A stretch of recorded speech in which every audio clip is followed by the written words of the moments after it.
Hey guys, welcome back to my channel beauty doll. मैं हूँ डॉली। तो गाइस, कैसे हैं आप लोग? आई होप सो कि आप लोग बहुत अच्छे होंगे गाइस। तो गाइस भाई, मैं तो अभी बिल्कुल भी अच्छी नहीं हूँ और ना मेरे बच्चे हैं जो वो भी अच्छे नहीं हैं। मेरे घर में सबकी तबीयत बहुत ज़्यादा ख़राब चल रही है। और जैसे कि पिछला ब्लॉग मैंने आप लोगों के साथ शेयर किया था, तो मेरे दोनों बच्चों की तबीयत बहुत ज़्यादा ख़राब थी और उनको देखते ही देखते कहते हैं ना कि माँ बाप की तबीयत भी बिगड़ जाती है। तो वही चीज़ है, क्योंकि मेरे बड़े बेटे की तबीयत कुछ ज़्यादा ख़राब है। इस चक्कर में मुझे बिल्कुल भी अच्छा नहीं लग रहा और उसी को देखते देखते मेरी भी तबीयत ख़राब हो गई, मेरे हस्बैंड की भी तबीयत ख़राब हो गई। तो अभी प्रेजेंट में हम सभी टोटली ही बीमार हैं और अभी सुबह का समय है, समथिंग 7 बज रहा होगा या 7:30, इससे ज़्यादा समय नहीं हुआ है। और मेरे बड़े बेटे को इंजेक्शन लगने थे, दिन के 3 इंजेक्शन लगने हैं। वैसे तो उन्होंने एडमिट करने के लिए बोला था, लेकिन मेरे हस्बैंड की अचानक से एट अ मोमेंट छुट्टी नहीं थी। इस चक्कर में फिर हम लोग ले आए थे कि अगर देख लेंगे, अगर 24 घंटे में इसको आराम लगता है घर पे, तो फिर हम लोग इसको एडमिट नहीं कराएंगे। अगर आराम नहीं लगेगा तो हम लोग इसको एडमिट करा देंगे। तो इसलिए हम लोग इसको उस समय तो ले आए थे और घर पे ही इसका ट्रीटमेंट चालू करवा दिया था। जैसा जैसा डॉक्टर ने बोला था वैसा वैसा हम लोग घर पे ही कराने लग गए थे। फिर डॉक्टर जैसे ही इंजेक्शन लगा के इसको गए, तो मैंने सोचा इसको थोड़ा हैवी सा कुछ पहना देते हैं, लेकिन इसके हाथ में जो है वो निडल लगी हुई है जिससे इंजेक्शन लगने थे। इस चक्कर में कुछ जा नहीं रहा था, तो ये मेरे से पहन नहीं रहा था, गुस्सा कर रहा था कि मम्मा जाएगा नहीं। तो मैंने अपने हस्बैंड से बोला कि आप थोड़ा सा ट्राई करके देखो, अगर आपसे पहन ले। तो फिर उन्होंने भी यही बोला कि रहने दो, उसको जैकेट पहना देते हैं हाफ। तो फिर हम लोगों ने उसको जैकेट ही पहना दी थी यहाँ पर। लेकिन प्रेजेंट में गाइस सही बताएं तो घर का माहौल बहुत ख़राब चल रहा है, बिल्कुल भी अच्छा नहीं लग रहा है। और घर में जब बच्चों की तबीयत ख़राब होती है ना, तो चीज़ें बिल्कुल भी अच्छी नहीं लगती हैं। और जब इसको हम लोग लेके आए ना, तो हम लोग भी इतने परेशान हो गए थे और मैं तो बहुत ज़्यादा रोने लग गई थी। मुझे बिल्कुल भी अच्छा नहीं लग रहा था और तबीयत मेरी भी बहुत ख़राब हो गई थी। तो मेरी जो मम्मी हैं पास में ही रहती हैं, आप सबको पता होगा, तो उन्होंने खाना पीना हम लोगों को कुछ भी बनाने नहीं दिया 2 दिन।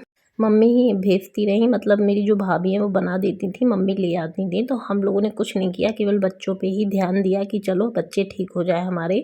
और फिर उसके बाद जब आज मम्मी ने बोला तो हमने मना कर दिया था कि मम्मी हम खुद बना लेंगे, क्योंकि होता है ना कि अब थोड़ा-सा लग रहा था कि मैं ठीक हूँ तो मैं बना लेती हूँ, काम कर लेती हूँ और ऐसे तो पड़े-पड़े खुद और ज़्यादा बीमार हो जाऊँगी। इस चक्कर में फिर मैंने मम्मी से मना कर दिया था और सुबह से ही इसको मैंने थोड़ी-सी खिचड़ी बना दी थी। तो फिर मैंने सोचा कि चलो इसको थोड़ा-सा गरमा-गरम खिचड़ी खिला देती हूँ। तो ये आराम से टीवी देखता जा रहा था और खाता जा रहा था। और वैसे तो आजकल बड़ा मुश्किल हो रहा है इसको खिलाना, कुछ भी नहीं खा रहा है, बहुत ज़्यादा दिक्कत हो रही है। मेरे हस्बैंड ने वैसे तो छुट्टी लगा दी है, अगर ऐसा ही कुछ रहा तो इसको हम लोग दूसरे दिन एडमिट करा देंगे।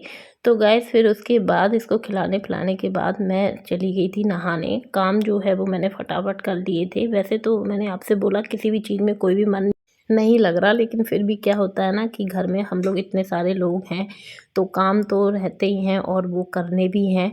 और यहाँ पर आप देख सकते हैं कि मेरी मतलब मुझे बच्चे को देख-देख के ऐसा लग रहा था कि मैं बहुत ज़्यादा बीमार हो गई हूँ। और एक नहीं, मेरे दोनों ही बच्चे बीमार हो गए।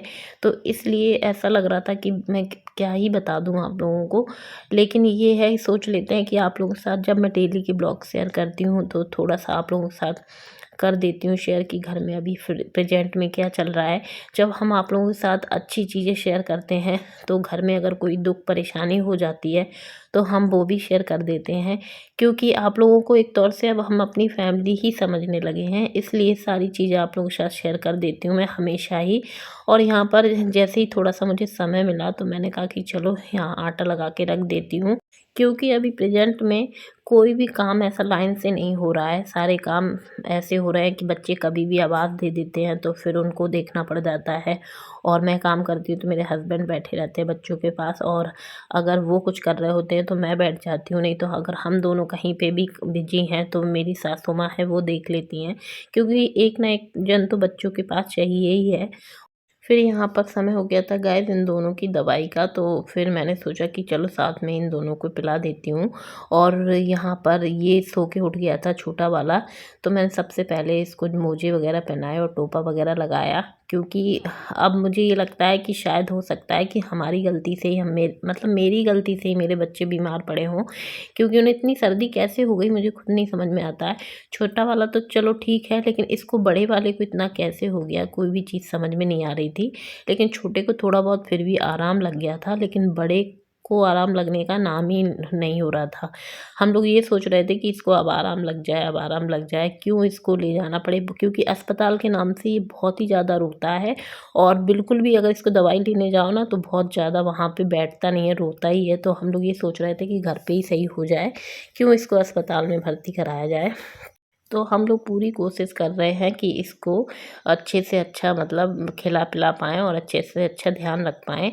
और फिर उनकी छोटे वाले की हाय हेलो के बाद गाइस बच्चे को मैंने सोचा कि चलो कुछ बना देती हूँ तो वो कुछ खा लेगा, क्योंकि सुबह से मैंने थोड़ी सी उसको खिचड़ी खिला दी थी और समय थोड़ा हो ही गया था, 2 ढाई घंटे हो गए थे उसको खाए। तो मैंने कहा चलो यहाँ पर दलिया बना देती हूँ, क्योंकि 15-20 मिनट तो लगते ही हैं दलिया बनने में। तो यहाँ पर गाय मैं फिर दलिया बनाने लग गई थी और खाना-पीना मैं यही सोच रही थी कि क्या बनाऊँ? मैं अपने हस्बैंड से जब पूछने के लिए गई कि क्या बनाऊँ? तो फिर वो बोलने लग गए थे कि तुम केवल रोटियाँ सेक लो और मैं सब्ज़ी बना दूँगा। क्योंकि अभी प्रेज़ेंट में सब लोग एक-दूसरे की हेल्प करना चाहते हैं। अभी ज बोलते हैं ना कि घर में जब परेशानी होती है ना, तो सब खड़े हो जाते हैं और अभी मेरे घर में ऐसा ही माहौल है। मेरे मम्मी, भैया सब लोग मेरी हर परेशानी में साथ में खड़े हुए हैं। और जैसे भाभियाँ भी हैं तो वो भी खाना पीना बना के भेज ही रही थी, लेकिन मैंने आज मना कर दिया था तो फिर उन्होंने नहीं बनाया। नहीं तो वो मुझे 2 दिन से हम लोगों ने कुछ भी नहीं घर में बनाया, सब वो उन्हीं के घर से आ रहा था। फिर मैंने आज बहुत ज़्यादा उन लोगों से मना कर दिया था, फ़ोन तो वो लोग बार बार कर रहे थे, मम्मी भी कर रही थी, भाभी भी कर रही थी। लेकिन फिर हमने यही सोचा कि घर में ही बना लेते हैं। तो फिर यहाँ पर मैं सब्जी रोटी सारी तैयारियां होने लग गई थी। आप देख सकते हैं कि मेरे हस्बैंड भी आ गए थे किचन में मेरा साथ देने के लिए और वो सब्जी की तैयारी कर रहे थे। और मैंने आटा तो लगा ही लिया था, मुझे बनानी थी रोटियां। और मेरी जो सासू माँ है वो बैठ गई थी बच्चों के पास। तो गाइस शायद इसी के लिए परिवार होता है कि घर में कोई भी समस्या हो, चाहे छोटी हो चाहे बड़ी हो, हमेशा परिवार एकजुट होके खड़ा हो जाता है। और वाकई में मैं ज़रा सा बोल दूँ अपने फैमिली वालों से, मतलब अपने मायके वालों से, या फिर मेरी यहाँ पर नंद भी रहती है, दीदी, किसी से भी बोल दो तो वो तुरंत आ जाती हैं और एकदम सपोर्ट के लिए सब खड़े रहते हैं। इसीलिए कहते हैं कि गाइस परिवार होना बहुत ज़्यादा ज़रूरी है। कभी भी हमें अपने परिवार का साथ नहीं छोड़ना चाहिए, हमेशा प्यार से मिलजुल के रहना चाहिए, क्योंकि दुख तकलीफ़ में सब लोग यही काम आते हैं, कोई बाहर वाला काम नहीं आता है। और मेरे घर वाले तो खैर सब लोग पास ही में रहते हैं तो वो लोग हमेशा ही काम आ जाते हैं। तो मैं यही बोलती हूँ सबसे कि अगर आपके पास परिवार है तो उसको संभाल के रखें, क्योंकि कब हम लोग समय का देखिए किसी ने नहीं देखा हुआ है। और मैं आज जो महसूस कर रही हूँ वही मैं आप लोगों को बता रही हूँ कि कितना ज़्यादा ज़रूरी हो जाता है हमें एक दूसरे की हेल्प की। और जब भी कोई परेशानी, दिक्कत, समस्या किसी को भी आती है ना, कि जब सब लोग साथ में खड़े होते हैं ना तो वो चुटकियों में हल हो जाती है। और जब हम लोग अकेले पड़ जाते हैं तो वो चीज़ें शायद हमें मामूली सी भी बड़ी सी लगने लगती हैं। इसलिए मैं कहती हूँ कि भाई जिसका भी परिवार है, मतलब माँ बाप हैं, भाई बहन हैं, जो भी हैं, तो सबको संभाल के रखना चाहिए। और यहाँ पर आप देख सकते हैं गाइस कि ये छोटा वाला रो रहा है, परेशान कर रहा था। और मतलब अब बच्चों की तबीयत सही नहीं है तो ज़ाहिर सी बात है कि बच्चे परेशान तो करेंगे ही। और हम लोग अपना काम भी करते जा रहे थे, बच्चों को भी देखते जा रहे थे और बराबर से मतलब हर चीज़ पे ध्यान दे रहे हैं अभी प्रेजेंट में, कि ऐसा ना हो जाए कि कहीं कोई चीज़ छूट जाए। अब तो ये लग रहा है कि सारी चीज़ें नॉर्मल हो जाएँ, बच्चे अच्छे से हो जाएँ, क्योंकि बच्चे खेलते रहते हैं ना आस-पास तो अपना भी मन लगा रहता है। और जब बच्चे बीमार हो या किसी तकलीफ़ में हो ना तो अपने आप को भी नहीं अच्छा लगता है। जैसे कि मुझे अभी प्रेज़ेंट में बिल्कुल भी कोई चीज़ अच्छी नहीं लग रही है।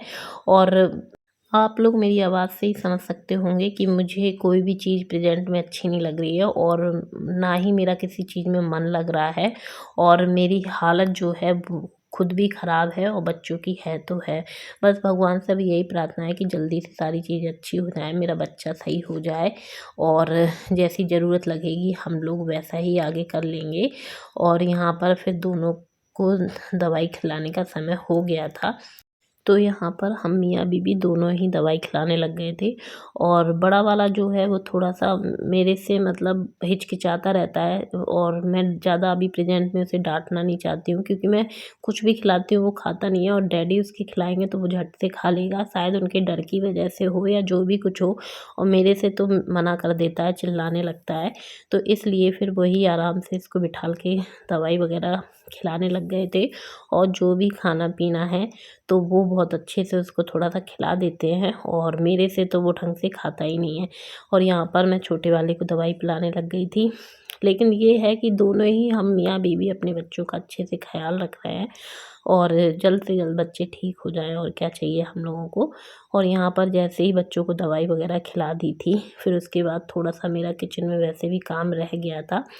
और फिर मेरे हस्बैंड बोलने लग गए कि थोड़ा-सा इनको नेबुलाइज़ेशन बच्चों को दे देते हैं, डॉक्टर ने बताया था।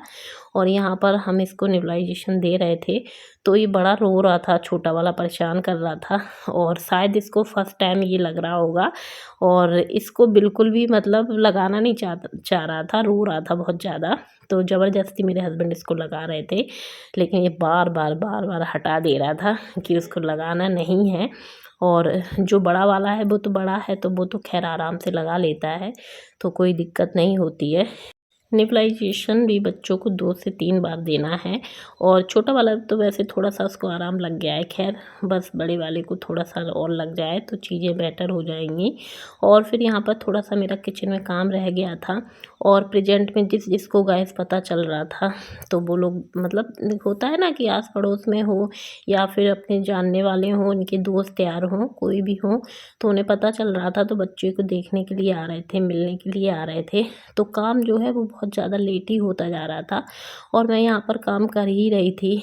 तो फिर उसके बाद मेरी जो सासू माँ हैं तो थोड़ी बहुत वो भी हेल्प कराने लग गई थी।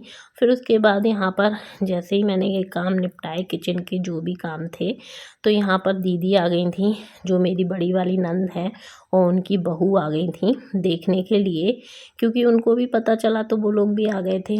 तो दीदी छोटे वाले को उठा के ले गई थी, और यहाँ पर फिर मैं दूध रह गया था उबलने के लिए तो वो रख दिया था। फिर उसके बाद मैं इन लोगों के साथ थोड़ा-सा आके बैठ गई थी, इनसे बातें करने लग गई थी। तो गाइस यहाँ पर सब लोग आ गए थे एसबी को देखने के लिए, और पूछने लग गए थे कि इतनी तबीयत कैसे ख़राब हो गई, और मुझे खुद नहीं पता है तो मैं क्या किसको बताऊंगी कि बच्चा एकदम इतना बीमार कैसे हो गया। और मैं थोड़ा-सा उससे बात कर रही थी, समझा रही थी, क्योंकि उसको थोड़ा अस्पताल से डर लगता है, और वो बहुत ज़्यादा रोने लगता है, तो मैं उसको वही बोल रही थी कि खाओगे-पियोगे नहीं तो कैसे सही होगे। और वैसे भी ना ये बड़ा वाला मेरा वाक़ई में बहुत ज़्यादा एक तौर से बेकार ही कह सकते हैं। ये बहुत कम खाता है, बहुत पता नहीं इसको भूख लगती भी है कि नहीं लगती है। बहुत मैं ज़बरदस्ती इसको आगे-पीछे घूम-घूम के खिलाती हूँ। हमेशा से जब से ये हुआ होगा तब से इसने खाने-पीने के लिए बहुत ज़्यादा नौटंकी मचाई होगी, और मैं इसको लंच भी रखूँगी या कुछ भी रखूँगी तो ये पूरा वापस ले आएगा, खाएगा नहीं अच्छे से। और मैं तो यही सोच लेती हूँ कि बच्चे चलो परेशान करते हैं खाने-पीने के लिए, और फिर जब ये घर आता है स्कूल से तो मैं इसको ज़बरदस्ती खिला देती हूँ कि हाँ चलो, ऐसा ना हो कि ये भूखा रहे। तो मैं इसको ज़बरदस्ती भी खिला देती हूँ, डाँट के, चाहे जैसे होता है, बस मारती नहीं हूँ, डाँट के तो खिला देती हूँ कि हाँ बेटा खा लो, अगर खाओगे नहीं तो फिर कैसे चलेगा। और जब ये सही रहता है तब तो ये खा पी लेता है, लेकिन अभी तो खैर इसकी तबीयत ख़राब है। तो गाइस मैं इसी के साथ अपने ब्लॉग का एंड करूँगी। वीडियो पसंद आई हो तो वीडियो को लाइक कर दें, चैनल को सब्सक्राइब कर लीजिएगा, और ऐसी वीडियो देखने के लिए मेरे चैनल से जुड़े रहिएगा। तो चलिए मिलते हैं नेक्स्ट वीडियो में। Okay, bye bye.